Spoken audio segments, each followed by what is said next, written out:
Hello students, welcome to my YouTube channel RC Mathematics Classes. Today we will discuss about the topic integration. हम लोग integration से related बहुत सारे already videos देख चुके हैं और इंटीग्रेशंस में बेसिक इंटीग्रेशंस, पार्शियल फ्रैक्शंस और इंटीग्रेशंस में जितने भी फार्मूला यूज़ होता है वो हम लोग ऑलरेडी सब देख चुके हैं. आज हम लोग देखेंगे इंटीग्रेशन. ठीक है, इंटीग्रेशन में जो सबसे इम्पॉर्टेंट पार्ट है वो है डेफिनेट इंटीग्रेशन. और definite integration is most important for board as well as JEE main and advance. तो डेफिनेट इंटीग्रेशंस में थोड़ा सा हम लोग पहले इंट्रोडक्शन देख लेते हैं कि डेफिनेट इंटीग्रेशन होता क्या है. इनडेफिनिट और डेफिनेट दोनों में डिफरेंस ये है कि डेफिनेट जो है इसमें हम लोग इसमें जो भी वैल्यू आता है वो एक न्यूमेरिकल वैल्यू आता है और इसमें जो भी वैल्यू आएगा वो दिस गिव्स एन एरिया. इससे क्या आता है? एरिया आता है. इनडेफिनिट इंटीग्रेशंस में ये चीज़ नहीं है. जैसे कोई भी इंटीग्रेशन हम लोग ले लें, मान लेते हैं इंटीग्रेशन a से b और ये fx dx है. इसको हम लोगों को इंटीग्रेट करना है. ठीक है, इसको हम लोगों को इंटीग्रेट करना है. डेफिनेट इंटीग्रेशंस हम लोग देख रहे हैं अभी. ठीक है, डेफिनेट इंटीग्रेशंस. अब जैसे इसको इंटीग्रेट करेंगे तो नॉर्मल हम लोग एक चीज़ जानते हैं कि ये जो फंक्शन है fx क्या हो जाएगा, ये fx होगा, है ना, और ये तुम्हारा ये a है और ये b है. तो हम लोग जब इसको फाइनली वैल्यू निकालते हैं तो ये हो जाएगा अपर, इसको अपर लिमिट बोलते हैं हम लोग, अपर लिमिट, और इसको हम लोग बोलते हैं लोअर लिमिट. हमेशा अपर लिमिट को पहले हम लोग लिखते हैं यहाँ पर और फिर लोअर लिमिट. तो ये अपर लिमिट मतलब F B minus F A, और इसको कैलकुलेट करने के बाद जो आएगा वो वैल्यू होगा. अब जैसे एक सिंपल सा एग्जांपल लेते हैं. मान लेते हैं एक इंटीग्रेशन है -1 से 1 बोला है. ओके, अब ये है साइन एक्स dx. तो हम लोग जानते हैं कि साइन एक्स का जो डिफ्रेंसिएशन होता है वो होता है कॉस एक्स, लेकिन साइन एक्स का जो इंटीग्रेशन होता है वो होता है माइनस कॉस एक्स, है ना. साइन एक्स का इंटीग्रेशन क्या होता है? Minus cos x. तो हम लोग यहाँ इंटीग्रेट कर देते हैं minus cos x. Okay, integration करने के बाद ये आ गया -1 से 1. ठीक है, अब इसका इंटीग्रेशन, अब ये नेगेटिव को यदि हटाना तो ये -1 को यहाँ कर देते, 1 को यहाँ, तो ये होगा cos x और ये क्या होगा, ये 1 होगा और ये -1 होगा. अब इसको पुट कर देते हैं upper limit minus lower limit, तो ये हो जाएगा cos ऑफ -1 और फिर cos ऑफ 1. ये तो हम लोग ऐसे नॉर्मली देखें कि इस तरह से हम लोग इसको निकालते हैं. ठीक है, तो ये हो गया डेफिनेट इंटीग्रेशंस में. हम लोग यदि इस तरह के डेफिनेट इंटीग्रेशंस में मतलब सारा चीज़ जो इनडेफिनेट इंटीग्रेशंस में हम लोग किए हैं, जितने टाइप्स के फार्मूला हम लोग इनडेफिनेट में पढ़े हैं वो सारा इसमें यूज़ होने वाला है. और कुछ एक्स्ट्रा जो यूज़ होगा वो है प्रॉपर्टीज़ ऑफ डेफिनेट इंटीग्रेशंस. मतलब कुछ पर्टिकुलर प्रॉब्लम्स ऐसे होते हैं जिसको हम लोग प्रॉपर्टी से आसानी से बनाया जा सकता है, that type of problems. Okay, तो एट फर्स्ट हम लोग सबसे फर्स्ट में इसका प्रॉपर्टीज देखते हैं. प्रॉपर्टीज ऑफ डेफिनेट इंटीग्रेशंस, और ये काफ़ी इंपॉर्टेंट है for board as well as JEE main and advance. सबके लिए इंपॉर्टेंट है प्रॉपर्टीज ऑफ डेफिनेट इंटीग्रेशंस, है ना.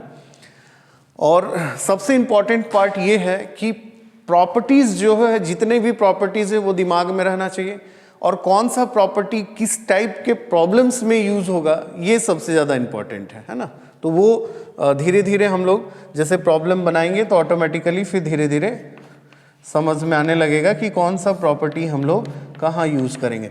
एट फर्स्ट हम लोग प्रॉपर्टी 1 लेते हैं.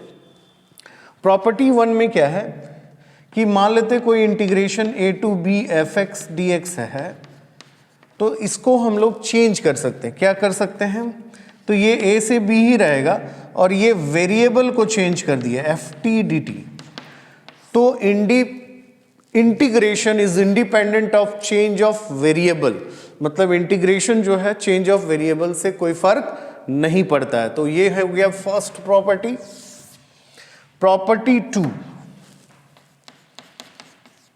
Property 2, okay.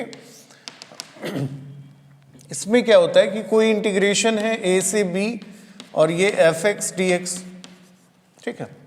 तो यदि हम लोग इसका लिमिट को चेंज करते हैं, मतलब अपर लिमिट को लोअर और लोअर लिमिट को अपर करेंगे, ठीक है, तो ये जो होगा ये चेंज हो जाएगा, मतलब यहाँ हो जाएगा नेगेटिव। क्या होगा? Negative, okay. a से b था, और यदि हम लोग b टू a करते हैं तो ये फंक्शन चेंज हो जाएगा, साइन x का माइनस कॉस एक्स होता है तो प्लस कॉस एक्स हो जाएगा, इस टाइप से fx है तो माइनस fx हो जाएगा, ठीक है। ये प्रॉपर्टी 2 हो गया। आज हम लोग इसमें जितने भी प्रॉपर्टी यूज होता है वो सारा देखेंगे, और फिर हम लोग उससे रिलेटेड क्वेश्चंस आगे करेंगे। और ये काफ़ी इंपॉर्टेंट है क्योंकि बोर्ड में एक क्वेश्चन जो है डेफिनेट इंटीग्रेशन से हमेशा रहता है। और एक चीज़ है कि डेफिनेट इंटीग्रेशन जो है इससे रिलेटेड 2-3 चैप्टर्स भी, 2-3 मतलब टॉपिक है मैथ्स में, जैसे area under curve, differential equation. तो यदि डेफिनेट इंटीग्रेशन या इंटीग्रेशंस क्लियर ना हो तो फिर वो एरिया अंडर कर्व में भी प्रॉब्लम होगा, डिफरेंशियल इक्वेशन में भी प्रॉब्लम होगा, और इंटायर यदि इंटीग्रेशन 15 से 20 मार्क्स का जो क्वेश्चंस पूछे जाते हैं बोर्ड में वो सारा इफेक्टेड हो जाएगा। तो फिर 15 से 20 मार्क्स हम लोगों का कम हो जाएगा, है ना। तो हम लोगों को इंटीग्रेशन बहुत ही इंपॉर्टेंट है फॉर बोर्ड और as well as JEE main. और ये जो डेफिनेट इंटीग्रेशन इससे related JEE advance, JEE main सब में क्वेश्चन आता है, और जेई मेन में थोड़ा सा इजी रहता है, जेई एडवांस में थोड़ा सा हार्ड रहता है। लेकिन चीज़ों को समझना है, और जो भी हार्ड से हार्ड प्रॉब्लम भी बेसिक्स जो है उसी से बनते हैं। तो हम लोगों को पहले एक जैसे नहीं होता है कि ये बिल्डिंग, जैसे हम बोलें कि जैसे इस बिल्डिंग में मैं खड़ा हूँ, ये बिल्डिंग जितना ऊंचा है, ठीक है, उसका बुनियाद जितना नीचे गहरा होगा ये बिल्डिंग उतना ज़्यादा मजबूत होगा। तो बस वही चीज़ है, जितने भी मैथमेटिक्स में क्या है कि जितने भी फॉर्मूलाज हैं, ठीक है, हम लोग क्या करते हैं, एक स्ट्रैटेजी बनाना चाहिए। स्ट्रैटेजी इन द सेंस कि जैसे हम लोग स्टार्टिंग करते हैं क्लास 10th से 11th में आते हैं, तो क्लास 10th से 11th में आने के बाद थोड़ा सा बहुत ज़्यादा ड्रास्टिक चेंजेस हो जाता है सिलेबस में।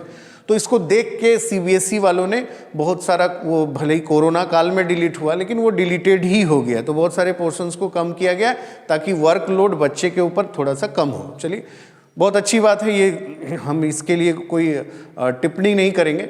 लेकिन ये डिलीटेड बोल के, ठीक है, ये डिलीटेड बोल के जैसे दिमाग में एक चीज़ बच्चे लोगों का बैठ जाता है कि डिलीटेड है, तो डिलीटेड है तो वो क्या होता है ना कि वो उस टॉपिक को फिर पढ़ना ही नहीं चाहता है। जबकि मेन में डिलीटेड है, बोर्ड में डिलीटेड है, लेकिन एडवांस में है, तो एडवांस्ड में है तो उसके लिए तो पढ़ना पड़ेगा। तो ये चीज़ नहीं होना चाहिए। यदि डिलीटेड है तो सबसे डिलीटेड होना चाहिए। इससे क्या होता है कि बच्चे लोगों का दिमाग में ये चीज़ नहीं रहेगा, पहला। दूसरा चीज़ क्या है कि जैसे मैथमेटिक्स में क्या है ना कि हम लोगों को 2-3 चीज़ पे ध्यान देना है। पहला, की पॉइंट्स क्या है, फॉर्मूला क्या है, कौन सा फॉर्मूला हम लोग यूज़ करेंगे, कहाँ पर यूज़ करेंगे। टॉपिक वाइज कोई भी टॉपिक हम लोग कर रहे हैं तो उस टॉपिक से रिलेटेड जितने भी फॉर्मूला है या जितने भी की पॉइंट्स है कि कहाँ कहाँ पर कौन सा चीज़ हम लोग यूज़ करेंगे, उस सारी चीज़ों का एक पतली सी कॉपी बनाना चाहिए और उस कॉपी को हमेशा साथ में रखना चाहिए। ओके, जैसे हम लोगों को पहले बोला जाता था कि फॉर्मूला लिख के जेब में रखो।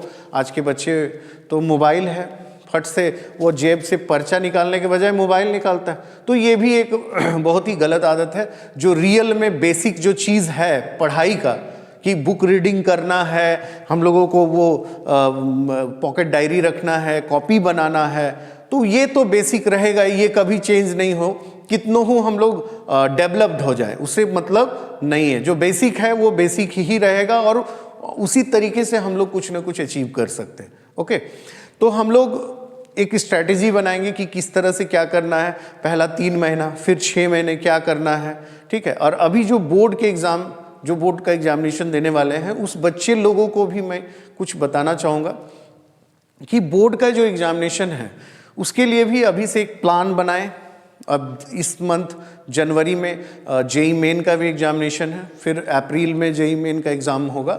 तो हम लोग एक स्ट्रेटजी बनाएंगे कि डेली हम लोगों को कितना प्रॉब्लम्स बनाना है। मैथ्स में तो प्रॉब्लम ही है, तो एक बना लेंगे कि एक दिन में मेरे को 20 क्वेश्चन बनाना है, 30 क्वेश्चन बनाना है, 50 क्वेश्चन्स बनाने हैं, है ना।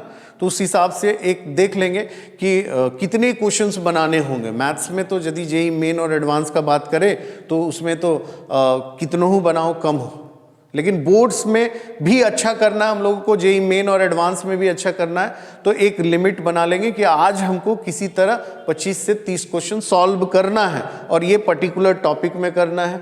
रिलेटेड बुक्स बहुत सारे अवेलेबल है, कंटेंट भी ऑनलाइन अवेलेबल है बहुत ज़्यादा, हम लोग भी प्रोवाइड करते हैं। तो वो क्वेश्चंस कलेक्शंस लेके और 10 डिफरेंट टाइप्स के प्रॉब्लम बनाएंगे, ये नहीं कि 10 एक टाइप का। हाँ, एक टाइप के भी प्रॉब्लम्स बनाने चाहिए, लेकिन वो तभी बनाना चाहिए यदि आपको वो टॉपिक में 100% कॉन्सेप्ट समझ में नहीं आया है, तो फिर हम लोगों को एक टाइप के प्रॉब्लम्स बनाने होंगे और उस एक टाइप का प्रॉब्लम बनाने के बाद फिर क्या होगा, ऑटोमेटिकली उस टॉपिक में कमांड आ जाएगा। फिर धीरे धीरे हम लोगों को वो चीज़ें समझ में आने लगेगी। ओके, अब बोर्ड एग्जामिनेशन अभी है, तो बोर्ड एग्जामिनेशन में जैसे फिजिक्स, केमिस्ट्री, मैथ, यदि कोई बायो लिया है तो बायो भी है। तो सारा सब्जेक्ट अब तो लगभग स्कूलिंग बंद ही हो गया होगा, एक महीना के बाद, मतलब 29 को केमिस्ट्री है, 29 फरवरी, 4 मार्च को फिजिक्स है, उसके बाद 9 मार्च को मैथ्स का एग्ज़ाम है। तो मैं तो मैथ्स ही देखूंगा, तो मैथ्स 9 मार्च को है। अभी आज है 15 जनवरी, तो 15 जनवरी और 15 फरवरी एक महीना, और फिर 15 15 45 डेज और फिर 9 डेज, मतलब टोटल मिला के 54 डेज और 55 डेज अप्रॉक्स है। तो उस हिसाब से हम लोग एक स्ट्रैटेजी बनाएंगे कि ये 50 और 55 दिन में हम लोगों को क्या करना है।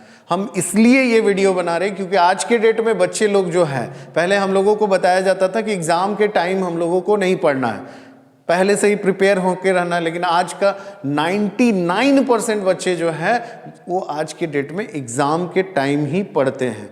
तो अब ये एट द मतलब एकदम लास्ट मोमेंट पे हम लोग पहुंच गए हैं, करो या मरो वाली स्थिति है। तो एक स्ट्रैटेजी बनाना होगा कि किस तरह से कैसे क्या करना है, और हम लोग तो सिर्फ सजेशन दे सकते हैं, करना आप लोगों को खुद है ना। तो इस तरह से एक स्ट्रैटेजी बनाएं कि फिजिक्स में कितना देना है, मैथ्स में कितना देना है, केमिस्ट्री में कितना देना है, मैथ्स में कितने प्रॉब्लम्स बनाने, कौन सा टॉपिक मेरा वीक है, कौन सा स्ट्रांग है। तो ये अपने से एनालिसिस करके फिर हम लोगों को स्ट्रैटेजी बना के, एक रूटीन बना के चलने से, और 100% you will get 90%, 90+ in each subject in board examination. Okay, और जेई मेन या एडवांस भी हम लोग क्वालिफाई कर सकते हैं, बस थोड़ा सा अपना पैटर्न को चेंज करना होगा, है ना। तो हम लोग एक टॉपिक देख रहे थे डेफिनेट इंटीग्रेशंस, और डेफिनेट इंटीग्रेशंस में हम लोग देखें प्रॉपर्टीज़ 1 और ये प्रॉपर्टीज़ 2। यदि इसमें हम लोग लिमिट चेंज कर देंगे तो ये प्लस का माइनस हो जाएगा, माइनस का प्लस हो जाएगा। प्रॉपर्टी 3rd में हम लोग आते हैं ये हो गया। प्रॉपर्टी 3rd में जैसे कोई इंटीग्रेशन दिया हुआ है a से b और ये fx dx। ओके, तो a से b fx dx में हम लोग क्या करते हैं, इसको इंटीग्रेट करेंगे a से b और ये दोनों को प्लस करेंगे, मतलब a plus b minus x dx। ठीक है, ये भी प्रॉपर्टी काफ़ी इंपॉर्टेंट है और बहुत जगह इसका यूज़ होता है। तो ये एक प्रॉपर्टी हो गया। फिर प्रॉपर्टी हम लोग 4 में आते हैं। प्रॉपर्टी 4 में क्या होता है, जैसे इंटीग्रेशन है 0 से a fx dx, तो इसको भी हम लोग कर सकते हैं 0 से a और ये f a minus x dx। Okay, तो इसको नोट कर ले। हम लोग और भी प्रॉपर्टी अभी देखेंगे। प्रॉपर्टी 2 हो गया, प्रॉपर्टी 3 हो गया, प्रॉपर्टी 1, प्रॉपर्टी 2, प्रॉपर्टी 3, प्रॉपर्टी 4। तो ये 4 प्रॉपर्टी हम लोग अभी देख चुके हैं। और एक दो और प्रॉपर्टी है, उसको भी हम लोग अभी देखेंगे, इसको अच्छे तरीके से नोट कर लें। Properties of definite integrations. Okay, तो ये हो गया।